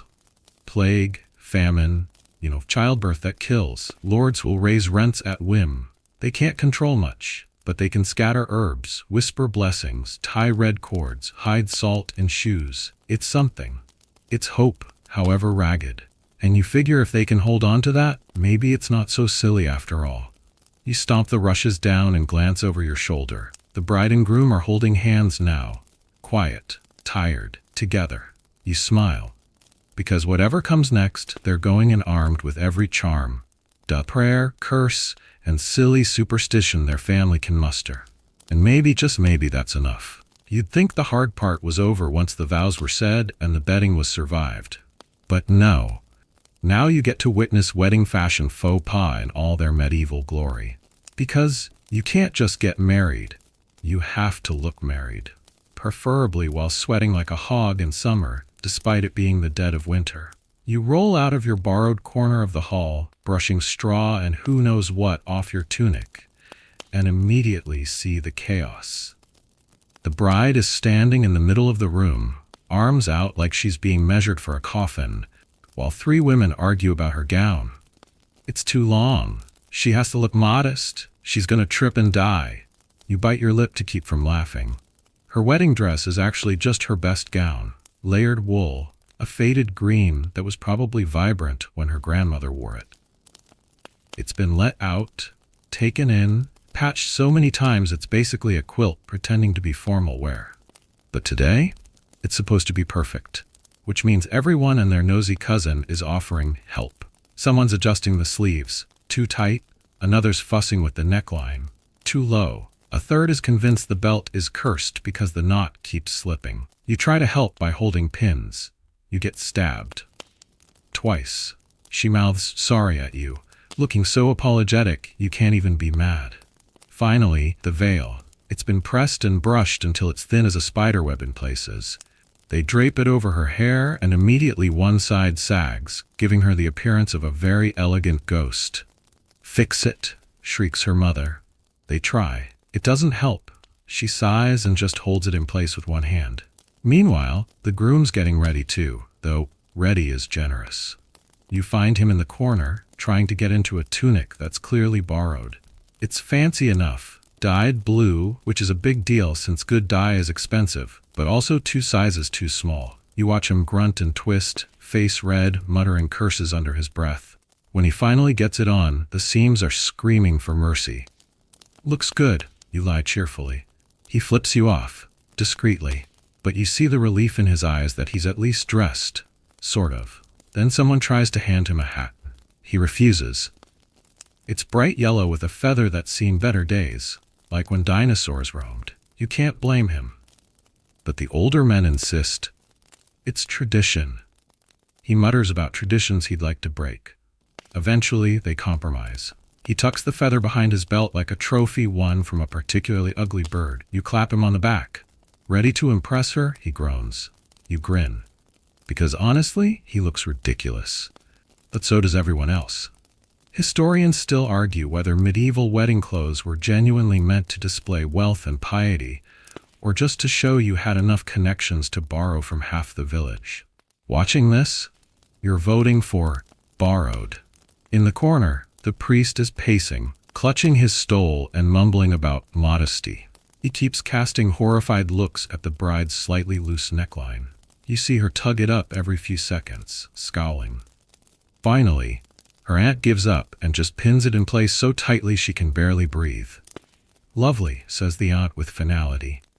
The bride wheezes in agreement. Outside, you hear the musicians warming up. Badly, very, very badly. The bagpiper hits a note so off-key it could summon demons. Everyone inside flinches. But there's no time to fix that fashion disaster. People start herding the couple toward the door. You get pushed along. "Come on, it's time for the blessing."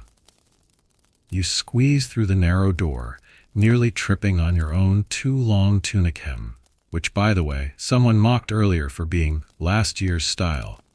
You're not sure what this year's style even is. "Don't trip," someone hisses at the bride. She promptly stumbles on the threshold. Gasps all around. Bad omen? Someone spits over their shoulder for luck. The priest practically screams the blessing to drown out the commotion. You watch the bride stand frozen, face red as a beet, while her veil slips to half-mast. She finally just rips it off and shoves it into her sister's arms. "Enough," she hisses. You silently cheer. The groom, meanwhile, is trying to adjust his belt so it doesn't look like it's strangling his stomach. He fails, but at least he manages a lopsided smile when someone compliments the feather stuck in it. "You look very bright." He mutters something about eating the feather after the ceremony. You decide not to ask. Historians still debate whether medieval wedding attire was about solemnity or just another chance to show off. You're watching the latter in action. Someone's kid runs up to admire the bride's dress, pokes a hole in it with sticky fingers, and runs off screaming. She closes her eyes. You see her mouth patience. Meanwhile, the older women are arguing about whether her hair should have been covered entirely. It tempts men. It's her wedding day. She'll look like a harlot. She'll look married. They nearly come to blows. You help by standing between them like a human shield. You're rewarded with smacks on the arm from both sides. You're starting to feel like the village referee. The bride's mother finally declares, "She's beautiful. It's done." And that's that. No more changes, no more pins, no more bickering. You all step back and take a look. The veil's crooked, the belt's askew, the sleeves are wrinkled, the groom's tunic is an insult to tailoring. And yet, they're both smiling now. Small, real smiles. Because it's over, they're dressed, they're ready, and no one can make them change anything else. You grin and clap, because somehow, despite the sweat, the bickering, the insults, and the faint smell of goat in the wool, they look like a couple. Your couple. The village's couple. Proof that no matter how ridiculous you look, you can still belong. You step back, brushing your hands off on your tunic. Because now it's time for them to go out and prove it to the world. Veil, feather, wrinkles and all. You manage to snag a seat on a battered bench by the hearth, boots steaming as the snow on them melts, and watch the newlyweds huddled in whispered conversation in the corner. It's the perfect vantage point to see the role of women in marriages unfold in real time. No scholarly article required. Because here, it's all painfully, hilariously, and sometimes heartbreakingly clear. You sip from your mug of watered ale, flat, sour, but better than nothing, and listen as the older women launch into a full-blown lecture at the bride. You have to obey your husband, but don't let him think you're too eager. He'll get lazy. Keep your mouth shut when he's angry, but don't be a mouse. No man likes a silent wife. You watch the bride's eyes glaze over. She's nodding like her neck's on a spring. You feel for her. One woman pats her hand with what she clearly thinks is comfort. It's your job to make the household run. If it fails, it's your fault. If it succeeds, it's because your husband's a good man. You snort so hard you choke on your ale. The entire table glares at you. You cough. Sorry, went down the wrong way. They return to their wisdom sharing. The groom, meanwhile, is on the other side of the hall getting his own pep talk. Control your wife, but don't beat her too much. Costs money if she runs home to her father. Keep her busy. Idle women gossip. Don't let her near the accounts. Women can't count. You wince. Even he looks uncomfortable at that one, but he nods. Because what choice does he have? Historians still argue whether these expectations really shaped daily life or if people mostly ignored them behind closed doors. You suspect the answer is both, because you see the knowing glances between the older married couples here. The little side comments. Of course, if he's drunk, let him rant. Tell him he's wise, he'll believe anything. Just don't let the priest hear you. You watch the bride catch that last one. Her mouth twitches. You see the spark of defiance in her eyes. Good, she'll need it. Because while marriage is a contract here, legal, sacramental, blessed by God and the entire nosy village, it's also a trap for many women. Once the vows are said, she's his. He controls the land, the money, the children. If she runs, she's disgraced. If she complains, she's nagging. If she fights back, she's unnatural. And yet, you also see power in how they talk. The older wives trading recipes for getting stains out of tunics, while also slipping advice on how to hide a little coin from their husbands, how to talk him down from a drunken rage, how to get him to do what you want by letting him think it was his idea. It's not freedom, but it's agency, and you can see the bride absorbing it all like she's memorizing spells. The men aren't listening to that part. They're too busy debating land plots and dowries like their wives aren't sitting 3 feet away, hearing every word. You lean back, letting the noise wash over you. Someone leans in, whispers, "She'll be fine, she's strong." You glance over. It's the bride's aunt, a woman with arms like a blacksmith and a voice that brooks no argument. You nod. "I believe it." She grins. "Good lad." You see the priest wandering between the tables, offering final blessings before he packs up to ride back to his own parish. He's careful, choosing his words. Wives, obey your husbands. Husbands, love your wives. He emphasizes that second part, glancing at the groom with raised brows. The groom squirms. You see him reach for the bride's hand. She lets him. Their fingers tangle awkwardly. It's kinda sweet, even if you know how hard it will be. Because marriage here isn't just about love, though God knows they hope for it. It's survival, it's alliance, it's workforce planning for the next generation. Children are your pension plan, your workforce, your legacy. The women at the hearth are already speculating about how many the bride will bear. She's young, should be at least 6.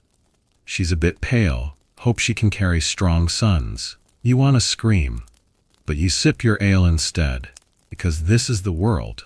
It's not your job to fix it, it's your job to see it.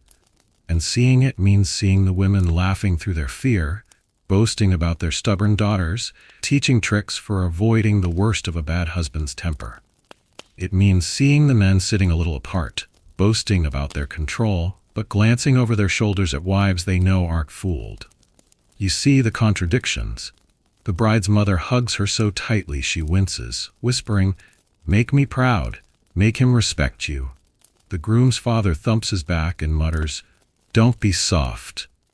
You see both messages land. They'll fight over those words for years, maybe forever. Historians still debate whether medieval marriage was a prison or a partnership.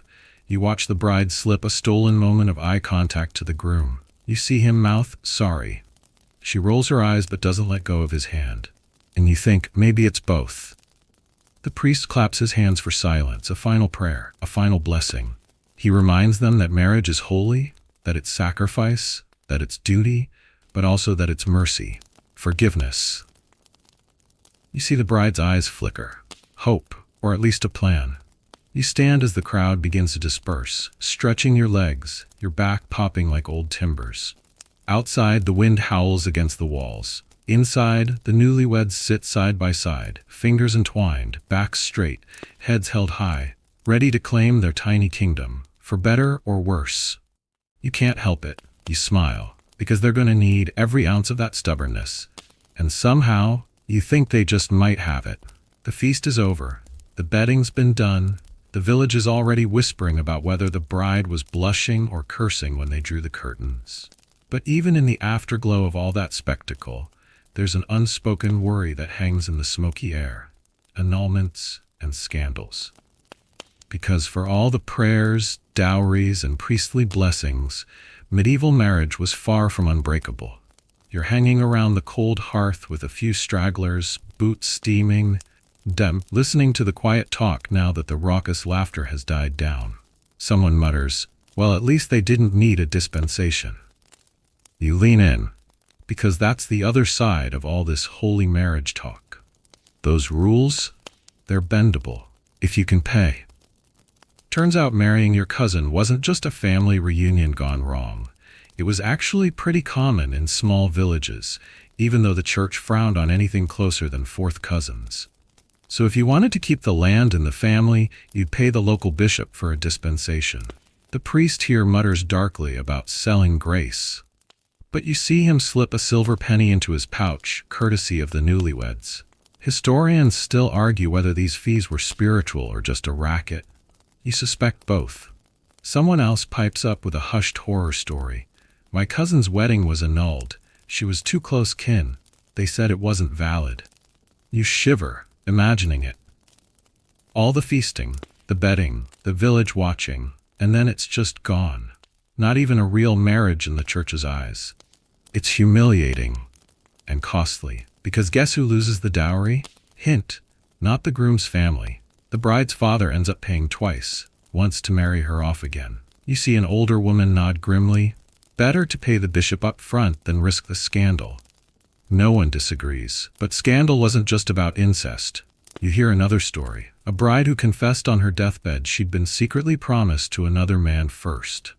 Betrothals were binding, remember? So her marriage was declared invalid after 20 years, 4 kids, and a joint field plowed season after season. The kids? Bastards. No inheritance. The farm? Reclaimed by the Lord. The family? Ruined. You shiver again. Marriage here is serious business, and fragile. You watch the bride and groom talking quietly at the high table. They're oblivious to these dark murmurs. You hope they stay that way, because these stories are cautionary tales. Warnings traded over ale cups. Next to you, the priest straightens his back and clears his throat.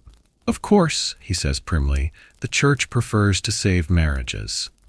Everyone waits. He launches into a little sermon about penance, forgiveness, and the sacrament of confession.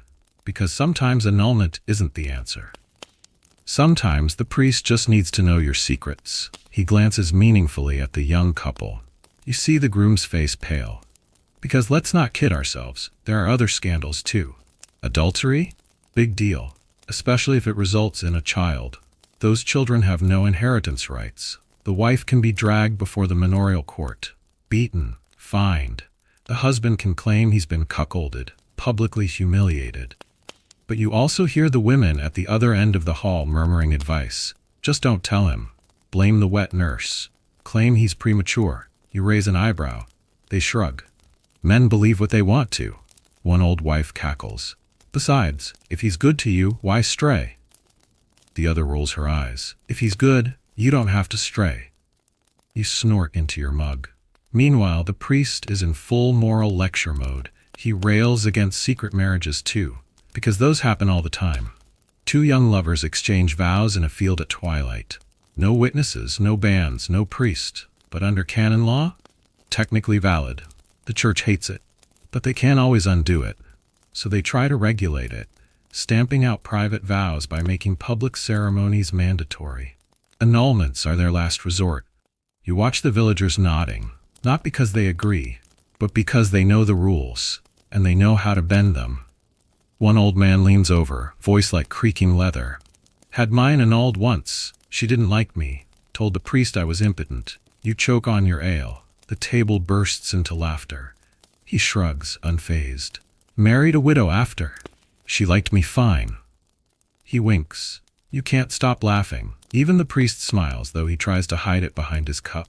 Historians still debate how often these scandals really broke families, or if most people just quietly worked around the rules.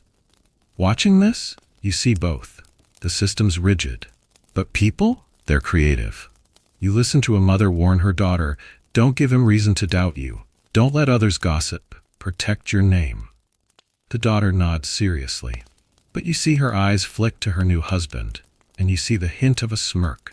She knows she's not helpless, because scandal cuts both ways. A man who abandons his wife can be excommunicated, lose his land, his place in the community. Even the church prefers to keep couples together if they can. It's cheaper, and it keeps the peace. You drain your cup and stand, stretching sore legs. The hall is clearing. The newlyweds are leaving soon, off to their new home. The priest gives them one last blessing. The crowd gathers to watch. You see them walk through the door hand in hand, small smiles, heads high, because they know the rules, they know the risks, but they're still going, still trying. And you think, good for them. Because for all the scandals, the annulments, the whispered rumors, and the priestly judgments, that's the core of it. You try, you hope, you promise, and you keep walking into the cold night together. You stamp the mud off your boots and trail along behind the wedding party as they make their slow way out of the village. Today, they're off to start married life in their new home, and you're tagging along like the nosy neighbor you are.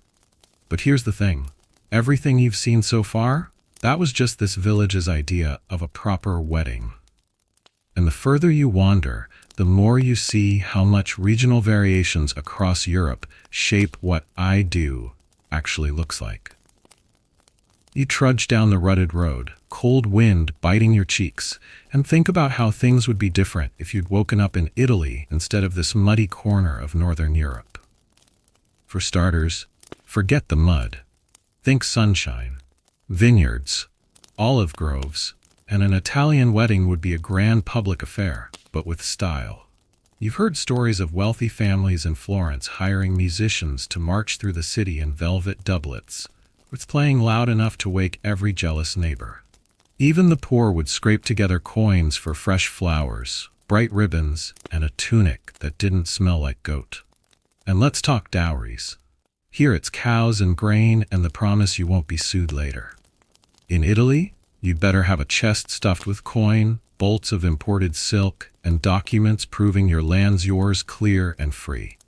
Historians still argue whether Italian dowries empowered women or simply made them commodities in a competitive marriage market. Your money's on both. You picture our bride in Italy, sweating under 10 pounds of brocade while her mother hisses at her to smile for the guests. Meanwhile, the groom has to prove he can support a household in the city. No small task when half of Florence is bankrupting itself to fund art commissions and political bribes. You can't help grinning, because while our village priest drones about obedience and loyalty, an Italian priest might be warning them not to poison each other over inheritance disputes. You nudge your fellow traveler on the road.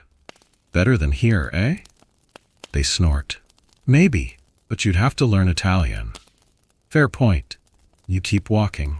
Further east, picture a German wedding in the same century.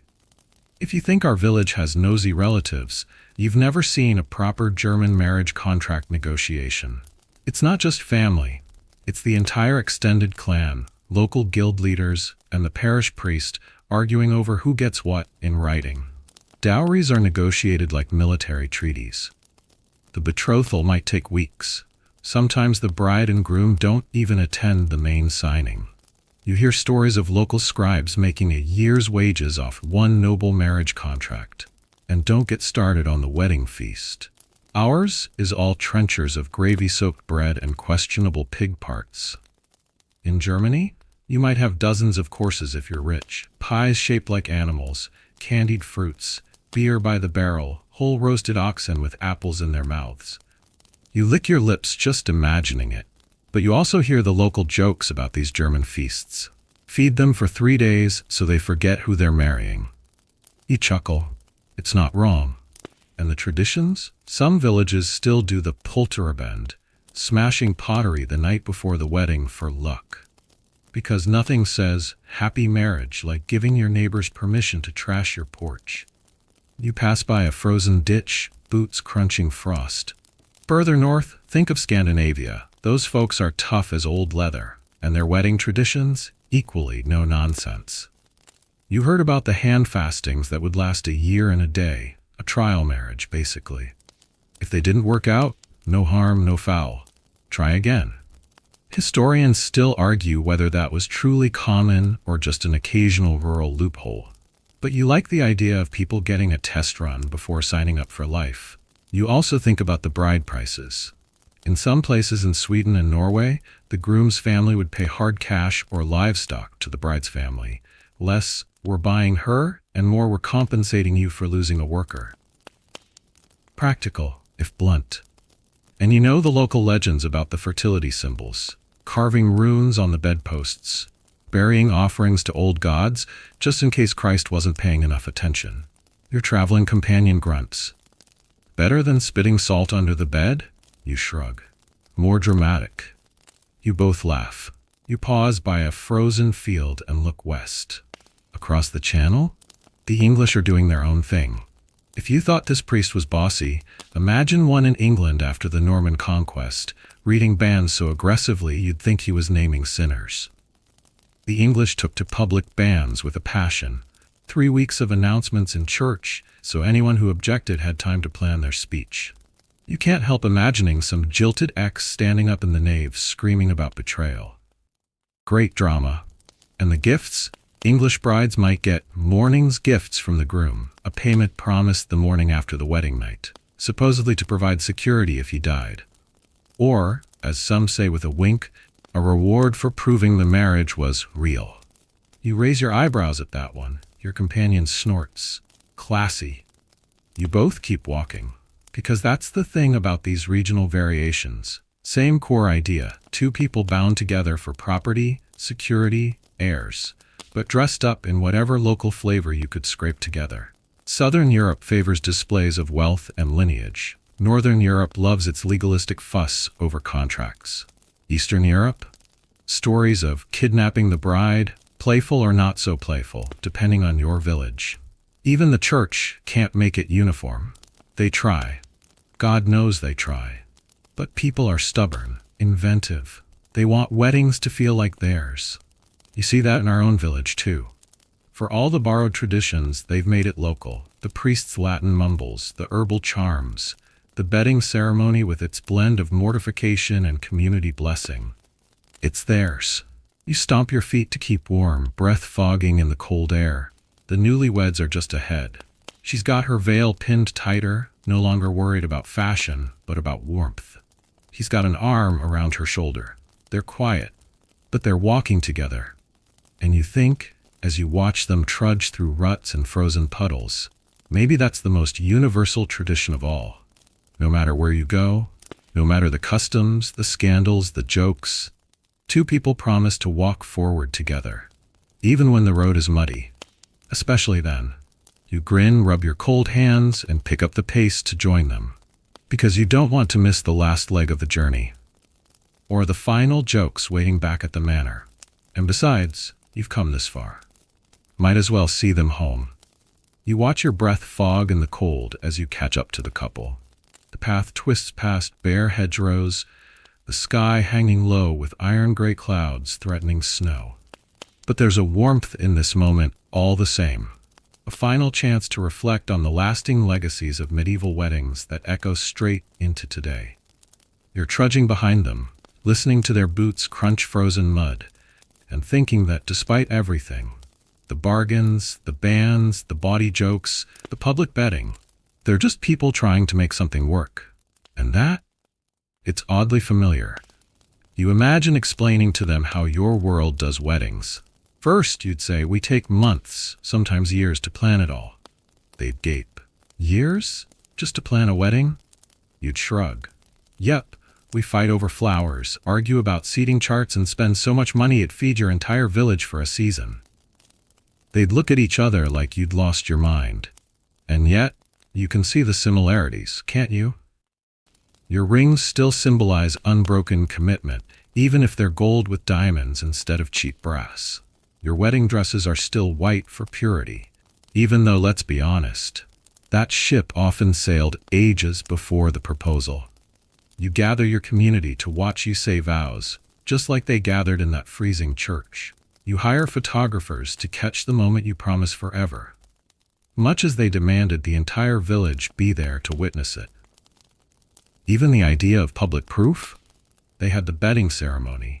You have social media posts. Historians still argue whether our modern spectacle is about genuine love or social performance. Same debate they had over bans and feasts and contracts. You can't help grinning, because really, nothing's changed. You look at the couple ahead. She's got her veil pinned tighter now against the wind, the edges tattered from the long walk. He's got his arm firmly around her, shielding her from the worst of the gusts. They're talking in low voices you can't quite catch, but you see her laugh. Not the stiff, polite giggle from before. A real laugh. He pretends to be offended. She elbows him in the ribs. He yelps. You grin. Because for all the haggling and humiliating rituals, this is the goal. Two people, deciding to be on the same side. You pass the field where the feast tables still sit in the cold, crusted with frost and scraps of bread picked over by birds. Remember the ale-soaked songs? The insults, the spilled gravy? You chuckle. Your weddings might have a DJ and an open bar instead, but don't tell yourself you're more sophisticated. People are people.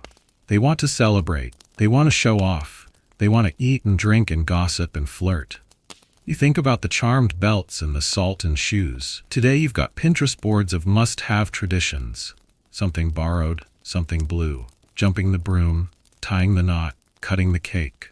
All echoes of old superstitions, old symbols meant to keep away the uncertainty that lurks outside any promise. And the anxiety? Oh, that's timeless too. Back then, they worried about the church refusing to bless the marriage, about proving consummation, about being too closely related. Today, you worry your officiant will forget your name, your in-laws will fight over the seating chart, your ex will like your wedding post out of spite. You laugh at the thought. But the tension is real. The fear is real. Because marriage is risky. It was then, it is now. It means making a bet that someone will stand by you when things get bad. Through failed harvests, family feuds, political upheavals, or crushing student loans, pandemic lockdowns, career moves. Same gamble, different stakes. You see the priest's shape ahead on the path, waiting to bless the couple one last time before they cross the manor's threshold. He's tired. So are they. So are you. But you all know this matters, because the ritual doesn't just bind them, it reassures everyone watching that the world has some order, that for all the death, famine, plague, or war, two people can make a promise and try to keep it, even if it's hard. Especially if it's hard. You see the priest raise his hand, mumble something in Latin, they bow their heads, he claps them both on the shoulder, and they go in. The door shuts behind them. The wind howls. You stand outside for a moment, staring at that closed door, thinking about all the doors like it through the centuries, all the couples who crossed them, terrified, hopeful, determined. You take a breath, let it out slowly, and you turn to go home. Because that's it. The big event, the sacred, the silly, the shameful, the sweet, all bundled together in a ritual older than memory. You walk back to the village, boots crunching frost, heart a little heavy, but also warmed by what you've seen. Because for all the mess, you can't help but root for them. For anyone willing to say, let's try, let's hope, let's promise. Because that's the legacy. Not the veil, not the dowry, not the legal contract, but the fact people keep trying. You reach the edge of the village, see the glow of fires inside cottages, hear the muffled laughter of families winding down after the feast. You think about what you'll say when someone asks how it was. You'll shrug. Loud, messy, complicated, beautiful, just like it's always been. You smile and keep walking. Because somewhere down the road, someone else is going to stand in front of a priest, promise too much, hope even more, and you'll watch, laugh, cry, wish them luck, because that's what humans do. Always have, always will. Now, before you drift away entirely, I want you to slow your breathing. Let your shoulders sink a little deeper into the mattress or the chair where you're listening. Picture the glow of candlelight fading, the last murmurs of the feast dying out under the hush of winter winds. The hall empties, the laughter softens, and the last embers crackle in the hearth. You're alone now with your thoughts, the smell of old wood smoke in the air, the cold kept firmly outside. Everything slows. Think about that couple you followed all this way. The bride pulling her veil tighter, the groom with his awkward smile, both fumbling and stubborn enough to try. They're behind their door now, talking softly in the dark, making plans, or just listening to the quiet together. The world will keep throwing tests at them. It always has. It always will. But for tonight, they're warm. They're together. And that's enough. So take another breath. Let it out slowly. Let your eyes get heavy.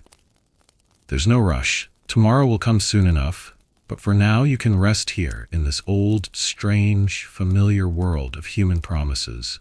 Because no matter how many centuries pass, no matter how complicated we make it, the core remains. Two people, trying, always trying. And that's a good thought to end on. So close your eyes, sleep well, dream gently. We'll wander somewhere new next time.